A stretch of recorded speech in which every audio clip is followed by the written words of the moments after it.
Hey guys, we are reading the Spiderwick Chronicles, the movie storybook.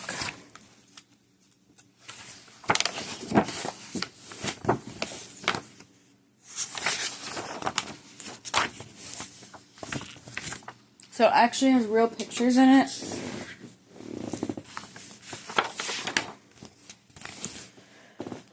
Alrighty, Jared Grace gazed out the window of the SUV. The moon lit up the big old house at the end of the driveway. "What do you think, Jared?" his mom, Helen, asked him. Jared just sat in silence. He couldn't even look at her.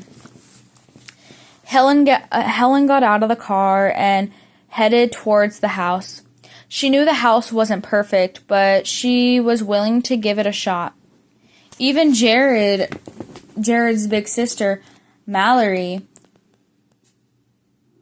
and his twin brother, twin brother, Simon, were trying to look on the bright side, not Jared.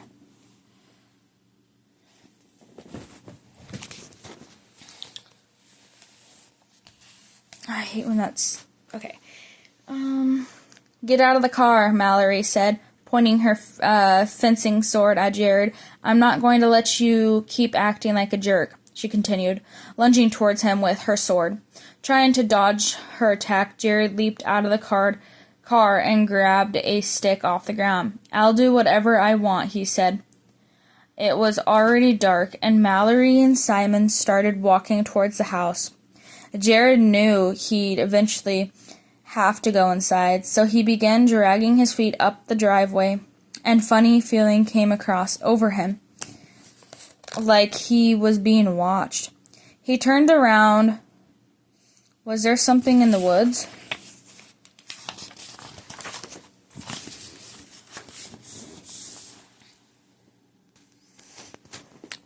Simon was unpacking in their new room when Jared came in.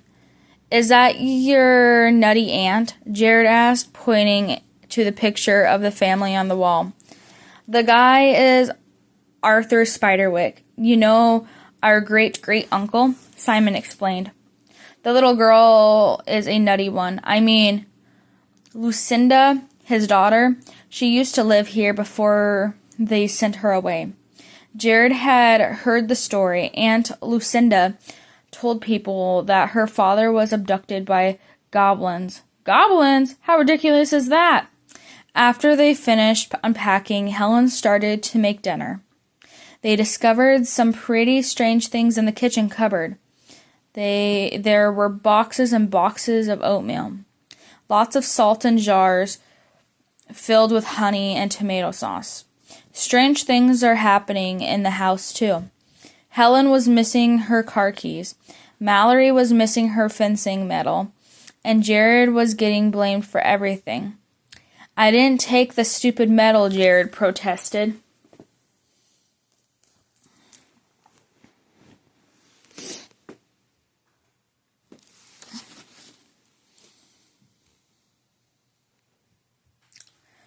Later on, Jared started hearing a skittering sound inside the walls. "Probably a red squirrel," Simon said. Jared started tapping the wall with a broom, trying to follow this creature's movement. After convincing Mallory and Simon that it wasn't a red squirrel, they helped him search. Finally, Jared pulled a huge chunk of plaster off the wall to reveal an old dumbwaiter. It was filled with lots of little things, from coins and dollhouse furniture. "Hey, there are Mom's keys," Mallory cried, "and my medal." She gave Jared a fierce stare. "You think I took it and hid it here?" Jared cried. Jared was going to find out what was really going on. Later, he climbed inside the dumbwaiter. He pulled himself up to the top of the house. The dumbwaiter's last stop was the secret room, Arthur Spiderwick's study.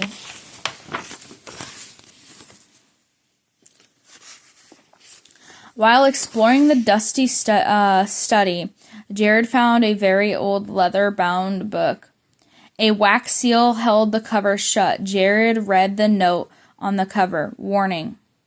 Do not dare to read this book, for if you take one fatal look, your barter of your life expense, the face of deadly consequences. Ignoring the warning, Jared picked up the book as if by magic. A message appeared in the dust of the top of the old desk. Jared Grace, leave this place. Jared knew he was not alone. He took the book back to his room. While Simon slept, Jared broke the wax seal, opening Arthur Spiderwick's field guide to the fantastic world around you, and begun to read.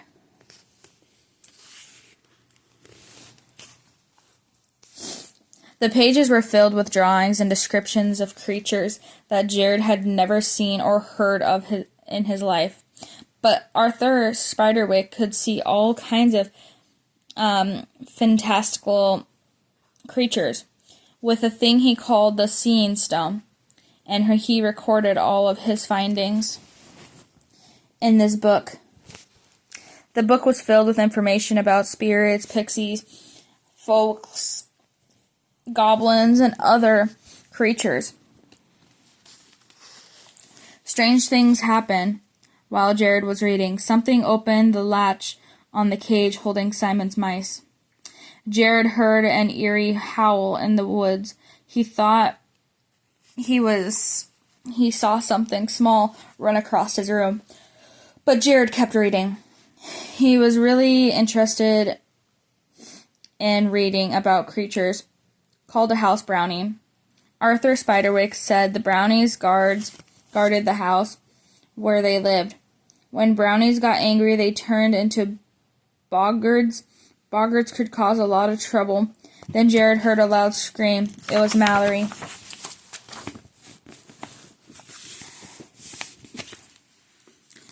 Jared and Simon ran to Mallory's room. Her long hair was tied to the headboard of her bed.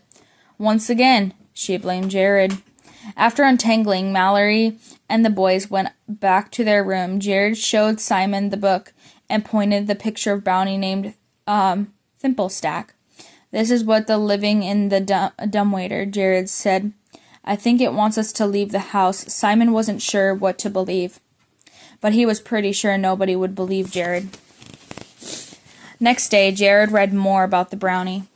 He had the feeling that Thimbletack, the brownie, had turned into a boggart. The book said the boggart had to be appeased to turn back into a brownie. Jared told Simon and Mallory what he found. Appease means to be nice, Simon explained. It's like honey, Jared said. He suddenly realized something. That's what all the honey in the kitchen. Mallory didn't believe him. Don't fall for this, Simon, she warned. Then a loud yell came from the inside of the house. Jared, Grace, get in here!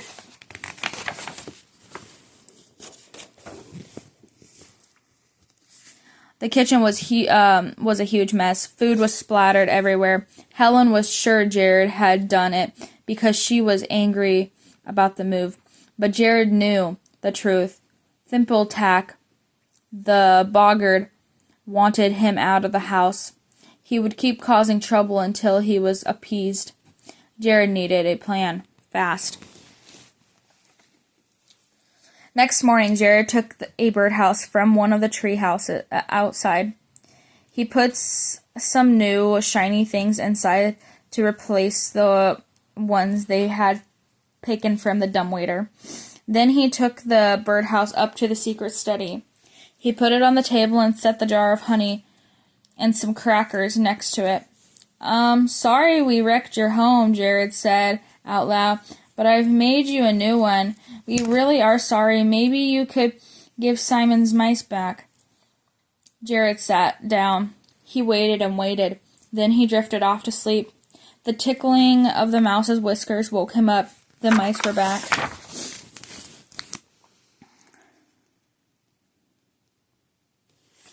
Then Jared heard a sing-song voice behind the birdhouse. The honey sweet, the brownies please. Thimbletack is now appeased. The tiny little creature with pointy ears was happily eating the honey. Jared was scared at first, but Timbletack was friendly, even though he seemed upset. I have failed, he wailed. One simple task. Protect the book. Protect the book. Keep it in a circle. Jared knew Arthur Spiderwick had asked Timbletack to keep the book safe. He had read all about the protective toadstool circle that surrounded the house in Arthur's book. So the protective circle protects the house. To protect the book, protect it from who? He asked Timbletack. Jared looked out the window in the mushroom. Simon was walking out of the circle towards the woods. Suddenly, Simon screamed. Something was pulling him into the woods. You've unleashed them! They're coming! Cried Timbletack. The goblins and the orc, the lord of them. Go ahead. Have a look at the mess you've made. With the Timbletack tossed Jared and seen stone, Jared looked through it. A gang of ugly goblins had grabbed Simon.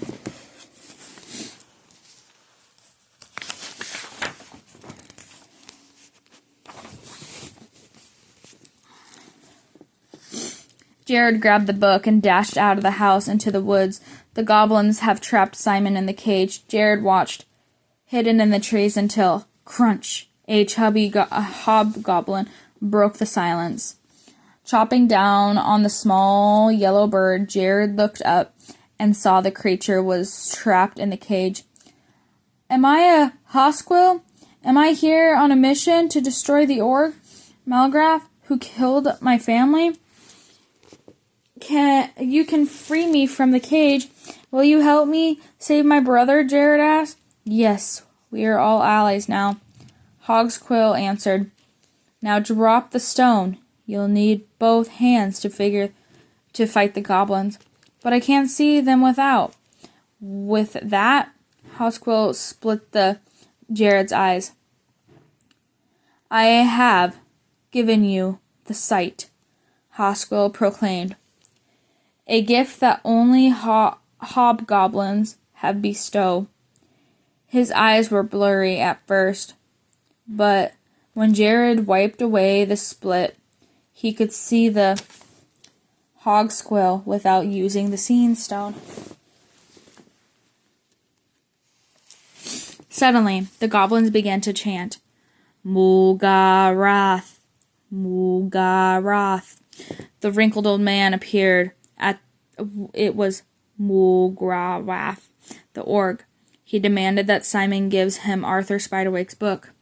I don't have it, Simon said, but I know where it is. Let me go, and I'll get it for you. Malgrath agreed. If you fail, my friend, will become very aggraved, he warned. Oh, that thing's ugly. Simon ran away as fast as he could. Jared turned to follow him, but he got tangled into the branch.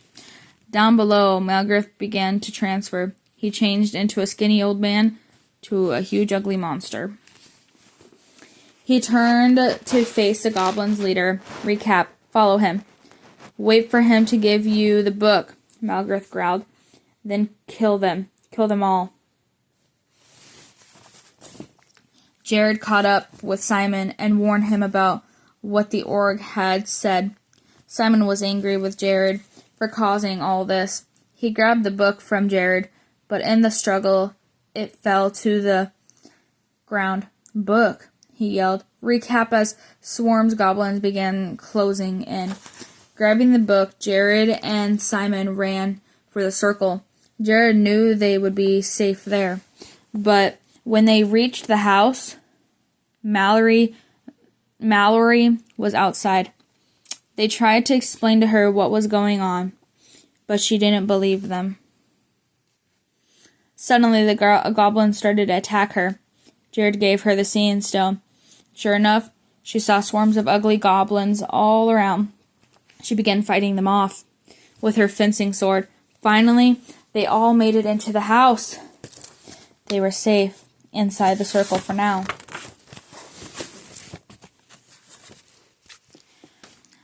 army of goblins surrounded the house. They waited right outside the circle. Toadstools.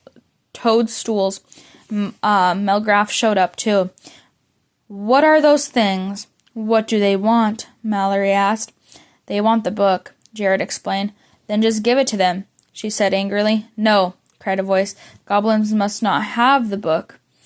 All will die. All will die." Timple-Tack had just appeared out of the air. "Ah!" screaming Mallory and Simon together. "What is that?" Mallory cried. "It's okay," explained Jared. "Just don't make him angry." Everyone took a deep breath and tried to calm down, while Timple-Tack explained that the book held many secrets. If Malgraff got a hold of the secrets, the world would be in great danger. They decided to try to destroy the book so no one could have it. So they took it outside, and Jared set it on fire. Malgraff was fierce, but he could not step inside the protecting circle. The flames burned high, but nothing happened to the book. Soon, the kids realized that Arthur Spiderwick must have used a charm to protect it from all harm. Jared knew there had to be a way to destroy the book, so he came up with a new plan. "We have to go see Aunt Lucinda. She lived here. It's her father's book. She can tell us what to do." So Jared and Mallory decided to go see her, but she was in the hospital in town. Simon stayed home, but he gave Mallory an eyepiece he found in Arthur's study. The seeing stone fit right inside. Now Mallory could still use both hands. Timple-Tack knew the secret way into town. After watching Jared lock the book safely in its chest, Timple-Tack helped the kids escape. While Simon distracted the goblins, Jared and Mallory ran out of the toadstool circle into the woods, and the goblins chased them, but they made it to the secret tunnel just in time.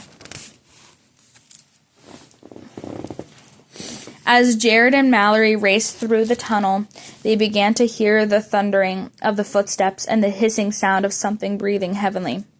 "That doesn't seem good," Mallory cried. It was a mole troll. The hideous creature buried after them with a hungry look in its eyes. It had been sent by the goblins. Finally, the kids exited the tunnel. They climbed up through the manhole, covered and onto the street, with the troll grunting at their heels, when, splat, a passing truck smashed into the beast, allowing the kids to escape. They dashed down the street to the Woodhaven Hospital. "She'll be excited to have visitors," the nurse said with a smile.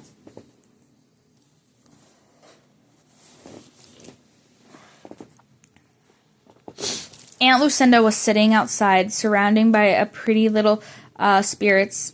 Of course, the nurses couldn't see them, but Jared and Mallory could. Aunt Lucinda was so happy to see Jared and Mallory, but her mood changed once she saw that Jared had brought the book with him. He had tricked Timple-Tack and everyone else, looking Mallory's diary in the chest instead. Quickly, Lucinda said, motioning for the kids to move indoors. "This book has brought nothing but misery to my family," she said, her eyes filled with tears as she remembered the last days she saw her father. Malgraff had found out about the book, and he wanted it more than anything. So he ordered the goblins to grab Arthur, and Lucinda never saw him again. "The spirits say my father is alive. Aunt Lucinda, you must find him. Bring him this book and have him destroy it. It's your only hope."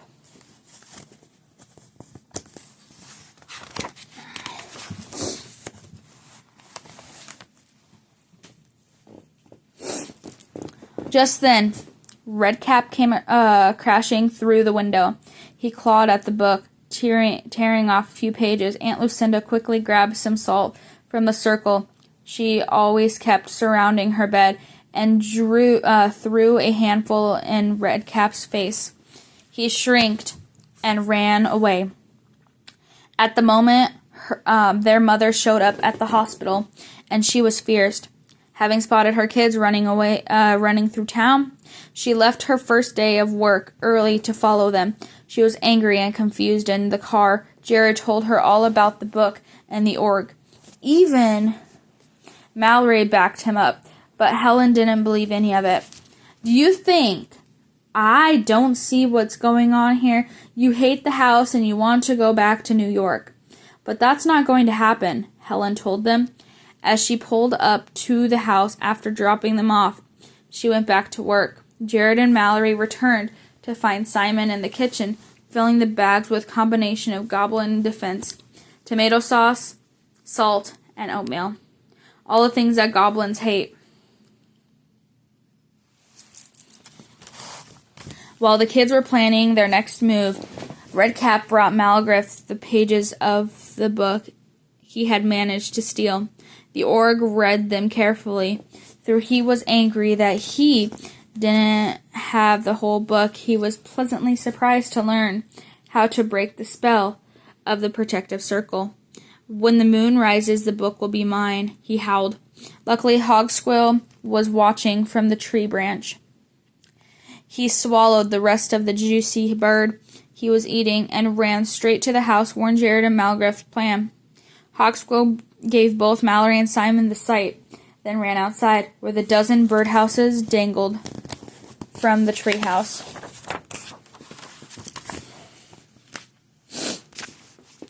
They had to act quickly. Once the moon rose, Malgriff and the goblins would enter the circle, take the book, and kill them all.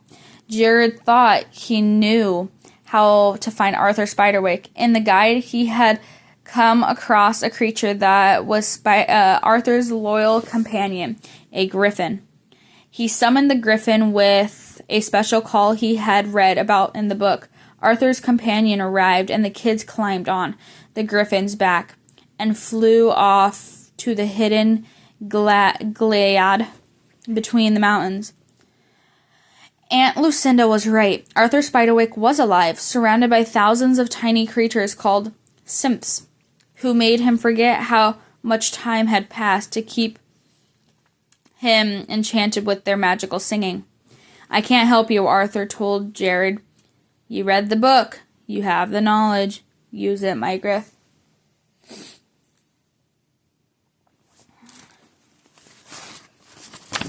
Jared was disappointed, but there was nothing else he could do. The griffin flew him back to the house. Just as the moon was rising, Helen was back home, and she was angriest than ever. Then Jared gave her the seeing stone. She looked through the stone and saw Malgriff and the goblins getting ready to attack. We have to protect the house. Understand? Jared said. Helen finally believed him and nodded in agreement. The family went to work. They poured salts on the window seals. They made more tomato sauce goblin bombs. They prepared to protect their home. Then bam, bam, bam. The goblins slammed into the window. They slammed into the doors, and they couldn't get in.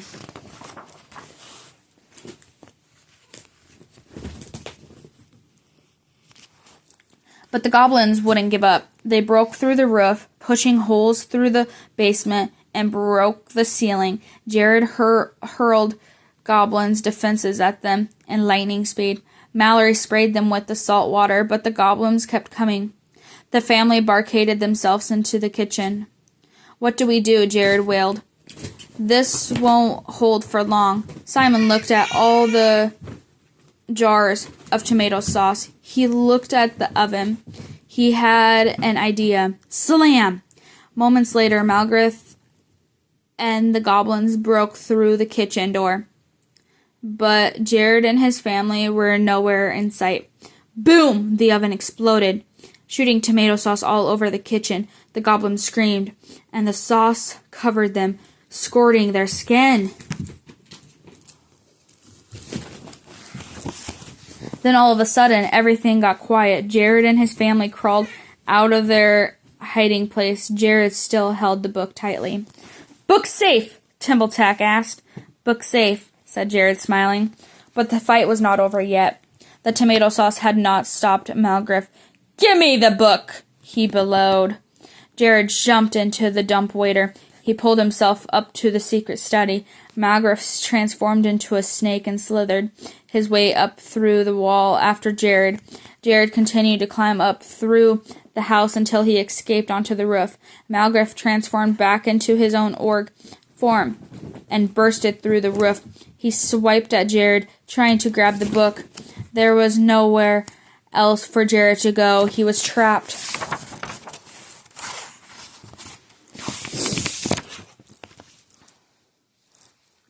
"Give me that book!" Malgriff roared.